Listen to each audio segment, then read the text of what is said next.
Alright, y'all, so it says nobody treats you better than the girl you don't want to be with. Damn.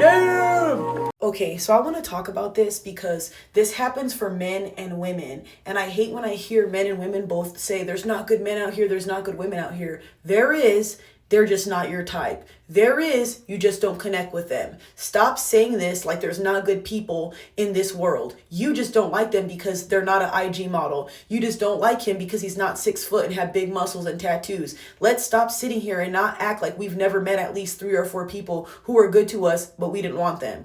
One of the things that I hate about this generation is why can't people just be honest? I've met great people, y'all, but I cannot connect with you. It has nothing, for me, it has nothing to do with looks. I can't force myself to like somebody and be attracted to somebody that doesn't sit well with my spirit. A lot of people have this thing where they feel like, oh, well, that girl's good for you. Well, she does this and this for you. Yeah, but I'm not attracted to her. And you know what's even worse? I think it's sad if you date somebody you're not attracted to out of pity or out of loneliness or out of boredom. That's sad. That says a lot about you. I think that you should date people with intention. So if you're ever encouraging somebody to date their friend or date somebody because you think they're good for them, maybe they're not. Maybe you shouldn't say that because you never want somebody to just date somebody just cause. And I personally would never want to hear a guy be like, yeah, I just dated you because I felt you like you were good for me. No, I want somebody to date me because they actually know I'm good for them. They're actually attracted to me. I'm actually the girl that they want. You know, that just hits different. I don't want to feel like I was your last resort or your last option.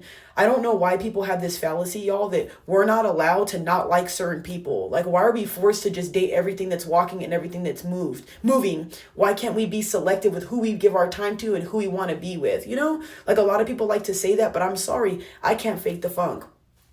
I don't say I have a specific type, but if I'm not attracted to you, I can't force that. And I don't think you want that either. So I'm glad I seen this video, y'all, because I see a lot of people all the time, like getting upset about like, you know, there's no good women, there's no good men. And I'm like, there is. I'm pretty sure we've all met at least one. We're not attracted to that person. They don't have either the masculinity we're looking for, or they don't have maybe the looks we're looking for. Their personality doesn't collide with ours. Maybe you don't feel like you're heard. Maybe you don't feel like that person could value the type of person you are. Maybe you don't think they understand you on a deeper level. I really think that some people are out here, I could be Wi-Fi and you're, you know, a connection cord. You don't work. I'm looking for another Wi-Fi, you know, adapter, something just along those lines. I can't be with somebody who doesn't connect with me. Like for me, y'all, I've said this before. I've tried talking to people who don't go to the gym.